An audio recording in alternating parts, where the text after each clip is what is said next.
There's a simple formula for your website's homepage that is so easy to follow that if you get it wrong after watching this video, you have no excuse. I've spent the last 11 years building websites for 6, 7, and 8-figure brands, and this is the exact formula that has worked for hundreds of my clients to turn their websites from outdated brochures into their best salesperson. Follow this formula and your website will be optimized to turn visitors into leads and customers. So every section on your homepage are going to need to achieve one or more of these 4 goals. The first is to give foundational context. The second is to answer one of the visitor's existing questions. The third is to drive the visitor towards more relevant content. And the fourth is to build trust or establish credibility. Now, most of our sections will do more than one of these things, but I want you to keep those in mind as we're going through. Now, you might be looking at this list and you might think, but Max, you didn't mention my benefits or my differentiators or my selling propositions or whatever. And those will be featured, but it will be done through the lens of answering one of the visitor's existing questions. Otherwise, they're not going to pay attention. So let's get started. First, we've got the nav. You'll notice that I keep the logo really small and there's not very many items in the navigation. Here I have 4. The rule I give my designers is not to have more than 7, but to try not to have more than 5.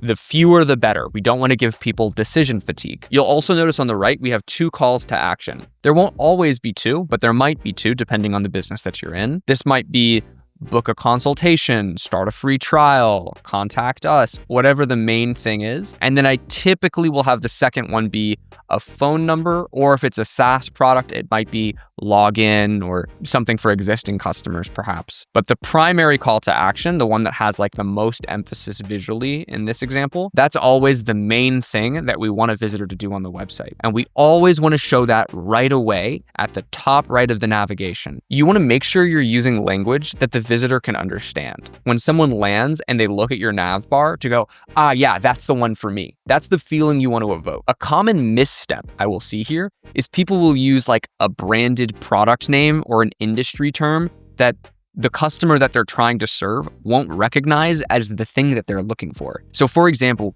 if my web design agency was selling like a website analysis and we called it Sure Analysis, that would be a dumb thing to put in the navigation because you're gonna land on my site, you're gonna see that and you're gonna go, I don't know what that means, it must not be for me, and you keep scrolling. But what if you're the exact person who's on the website looking for website analysis? The next principle is to be realistic about what visitors actually care about on your website. So About Us in most industries does not get a place in the menu. It'll typically be relegated into the footer, which we'll get to later. Similarly, we will typically not put your blog in the navigation. Blogs have a use and they're quite helpful in many industries, especially if you're using SEO as one of the ways that you drive traffic. But most of the time, if you're a roofer and someone comes to your website to inquire about roofing services, if we're being realistic, they don't care about your blog or your thought leadership or whatever. Remember, try and evoke, yeah, that's what I'm here for. That's what I was looking for. And that's the things that you want to have in your navigation bar. Dropdowns like this are absolutely fine. Just make sure that whatever is inside of the dropdown still follows these principles and doesn't overwhelm the visitor. You should only use dropdowns if there's more things that you need to put into the navigation than the space allows for. So for example, if you offer a lot of different services, you might put commercial services here because I, as a commercial buyer, know that commercial services are for me. That's an okay thing to do. I can reasonably anticipate that someone would mouse over that and get what they're looking for. Okay, so hero section. Your hero section has to accomplish a few things. The first is a user has to understand what the business does. The second is why should I choose you? And then the third is what are the trust signals? Like why would I trust this business? So this is one structure that we use a lot. You would put like the number of reviews and then the logo of the review place to get that institution, Google, Yelp, whatever, to lend credibility towards your brand by putting their logo and their stars there, sort of as an endorsement of you. You want a very simple headline that describes what the business does very simply. And down here in a few checkboxes, you might want to put your differentiators or your value propositions or whatever the reasons are someone might choose you over the competition or over no action at all. Whatever your set of call to actions are that you're driving, whether it's just one button or whether it's the button and the phone number, you'll repeat those here even though they're already in the top navigation bar. We're going to do that many times throughout the page. Why? Because each of the sections on the page is trying to overcome objections and trying to convince them to take whatever that action is. If it works, we want it to be easy for that visitor to take the action that we're trying to convince them to do. We don't want to win them over and then have them get lost trying to find the button that they saw at the beginning of the page. You'll also notice that there's some kind of a picture icon over here on the right. That might be a picture that you put on the right. That might be a background that has the subject matter on the right. What I'm trying to illustrate here is that there will be some sort of imagery, and you want it to not be fighting for attention with this headline. Now, what should you choose for your image here? There are a few schools of thoughts, and they're all correct in different contexts. One idea is that you want to put a photo of an aspirational reference group. That's a fancy term for who the visitor wants to become by using this service. So if you're selling a weight loss program, you would want to put someone who's super healthy and fit over here on the right. To give another example, if you're doing landscape design, you would want to put imagery of beautiful landscapes. The other type of imagery that you might want to use here is something that helps the visitor understand what the business does. If you're running some kind of a technology company, whether it's software or hardware or whatever, sometimes it's hard to explain to people what it is that you do, and an image is necessary to supplement the headline on the left here. And believe it or not, you can also get away with using an image here that is purely decorative. If it's already clear what your business does beyond the shadow of a doubt, you can get away with just using an image here or a video asset or whatever, whose sole purpose it is to just create a vibe or an atmosphere that is conducive towards the way you want to position your brand. I probably wouldn't recommend that in like a B2C market.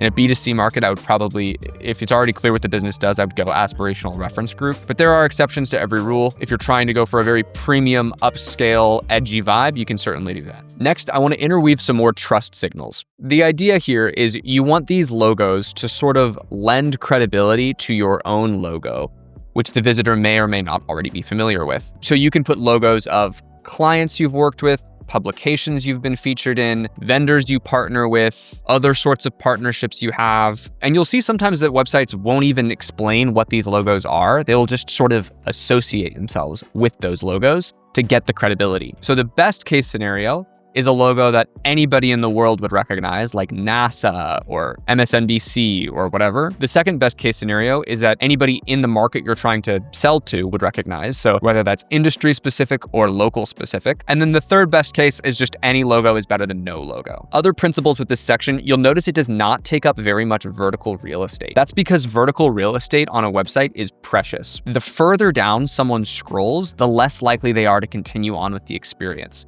So anytime that we're sort of interweaving trust, we want it to, without looking cramped and ugly, take up as little vertical real estate as possible, because a user isn't there for that information. They're there for whatever comes next. We're just kind of subliminally slipping in this information so that the user digests it subconsciously as they scroll through the site. Another way we'll often implement this is through a single pull quote from a testimonial. Take the words of a customer who already thinks that about you and just tell them. So if I want you to think I'm the best web designer in the world, you would find a customer who said, I think Max might be the best web designer in the world. That seems way more legit. Just make sure you're not lying. And just like the logo reel, you can see this is a very vertically short space. It does not take up much real estate along the y-axis. Now, if you're watching this and thinking, Max, that all makes sense, but I really don't want to sit there and do this for my entire website, I absolutely get it. That's why people hire my agency.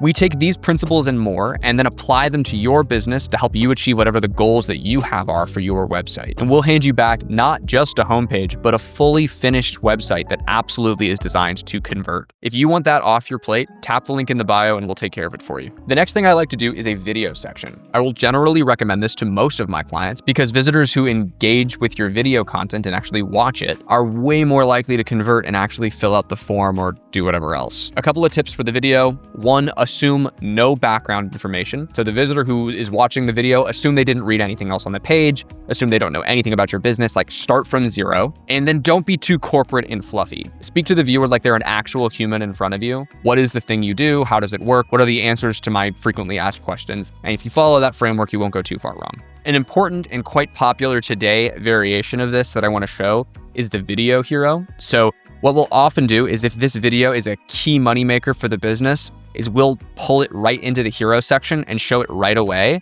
immediately when someone lands on the page. Here with this video, we like to have it autoplay without sound. An example would be like this, where you can kind of see, hey, the video is playing and it kind of captures the user's attention, but there's no automatic sound unless I click on this play button, in which case the sound will begin. You'll also notice that the headline is crafted in this specific way. This goes back to the principles that I mentioned at the beginning here. People don't come to your website because they want to watch a video. They came to your website for a reason, and they want to watch your video only if you can convince them that the video is going to answer their questions. So I will actually typically leave this headline verbatim, watch this video to learn, and then I will list some of the most common FAQs that this video is going to answer. Like, how long will the project take? Or while my roof is being replaced, will I need to move somewhere else? Or like whatever the customer's big fears or questions or hesitations are, you'll just lay those out right there so the user can go, okay, this video is worth my time because it's actually going to answer the questions that I have. Next, we're going to hit them with more testimonials. So you may have noticed a pattern. We're going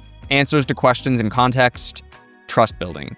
Answers to questions in context, trust building. And we're keeping the trust building elements very vertically short and straight to the point. A few notes for testimonials. Video testimonials are the best. So if you can get your customers to like take out their camera and do a selfie video like, oh, XYZ company is the best, they helped me achieve whatever. Like that's the best case scenario. The next is text with image or text with logo or whatever it is that you can associate the text with so it feels more real. And then the next is just text. If you're going to use just text, having the text embedded from a third-party provider like Google, Yelp, or something so it doesn't feel like you can just manipulate it and make it show whatever you want, that will increase the visitor's trust in that content and reduce any skepticism that they might have around, are these testimonials legit? You also want to give an impression of quantity. A mistake that I will often see here is someone will just put, 3 testimonials in a box here without, you can kind of see how I have them sort of sliding off the edge here. It's worth adding a little bit of extra code to make this scrolling effect take place, because it shows that you kind of have like this endless scroll of testimonials. Like, it's not just 3 people who have good things to say about your company, it's infinite. There's so many of them. You'll also notice that I didn't put a headline on this section. Sometimes we will if there's something really important to say, but most of the time, it's better to just not have that there and save that extra little bit of vertical real estate. This next section has a lot of versions of it, and it has a lot of different ways it can be used. But I want to go back to the principle that it's trying to serve, where we're going to drive the visitor towards more relevant content. If I'm a business that sells multiple services or has multiple use cases of my product or whatever, odds are that when someone lands on the website, only 1, maybe 2 of those are relevant to them. So it would be an optimized use of the visitor's attention to direct them towards a page that is all about the thing that they care about. So what you want to do here is write labels that the visitor who looks at them will identify with. Yeah, that's the part that I'm looking for. And then they click on it. The reason this one's bigger is it's meant to simulate a hover effect. You don't have to do the hover effect. This is a wireframe set that like my actual designers use. Saves us some time. Sometimes this section is so important that it actually should go above the video section, not as like the third content block. That would be the case when you couldn't realistically have a video that speaks to all customers because the FAQs that they have or the objections that you need to overcome are so specific to an individual use case. In that case, you would flip the order of these elements. You may also have noticed the not sure what you need, here's the easy button. I don't always do this, but if you find yourself in the situation where it's kind of hard to label these sections as something that the visitor will identify with, you want to do your best and then give them an out. Hey, not sure which of these is for you? Call us, we'll make it easy for you. It's also a good idea not to give too many categories here because again, we do not want to stimulate decision fatigue. Next thing we want to do is show our work. Now, showing our work might look like a number of different things depending on what our industry is. If it's B2B, you might have a case study section that looks like this. Hey, here's the logo of the company we served. Here's the service we used for that company, if that's applicable and you have multiple services. And then here are the outcomes numerically that we were able to give. And then if you have individual case study pages for each, you can click on them. Again, you'll notice we're giving that impression of quantity by having them scroll from edge to edge. In a B2C context, maybe you just showcase before and after images. Let's use the example of the weight loss coach. What did your student look like before you started working with them and after? If you're a painting company, what did the wall look like before? What did it look like after? The key takeaway here is we want visitors to be able to put themselves in the shoes of a successful candidate, of someone who has gone through the experience of working with you and arrived at the other side positively. So now that we've shown them what the pot of gold at the end of the rainbow looks like, let's show them how we get them there. And this can have a few different versions of it. It can typically be like our process or how it works are really common headlines, but we'll also sometimes do like our methodology or the pillars of the program. What we're trying to do here is take a skeptical customer who's seen, the results, they've seen you explain kind of what you do already. And we want to say, okay, so if you're still scrolling, why do you still have questions? Let's try and explain it really simply, but in a little bit more detail of what exactly we're going to do for you so we can overcome that hesitation. We can overcome that fear that maybe, this isn't quite a logical solution. If you find yourself having a really tough time getting it into 4 steps or into like a concise, digestible piece of content for this, a video is probably a good solution. Just don't go too long. And another thing you don't want to do is you don't want to be overly complex and overly verbose because you're trying to make yourself seem smart in the eyes of your customer. Keep it simple. Simplicity proves intelligence more than excess verbiage, I guess. I always like to include an FAQ section at the end of the homepage because if they're still scrolling this far, why? Why didn't the other content on the page get them to take whatever action we're trying to get them to take? It's likely because they're looking for an answer to a question that we haven't given them yet. So we want to use this as sort of a catch-all. If they get to the FAQ section and they still have questions, let's try and guess what those questions might be and write great answers to them in the FAQ section. And last, of course, we have the footer. The footer is going to contain links to any pages that were not linked in the navigation that we do still want people to be able to get to if they're looking for them. I will often put careers down here, about. If there's a blog, I'll often put the blog link down here. Things like that didn't deserve space in the primary nav bar at the top, but they still do need to be linked somewhere relatively easy to find. You'll also have an additional tier of information. You'll put the copyright notice and whatever legal pages you have on your website. At a minimum, you should have a privacy policy.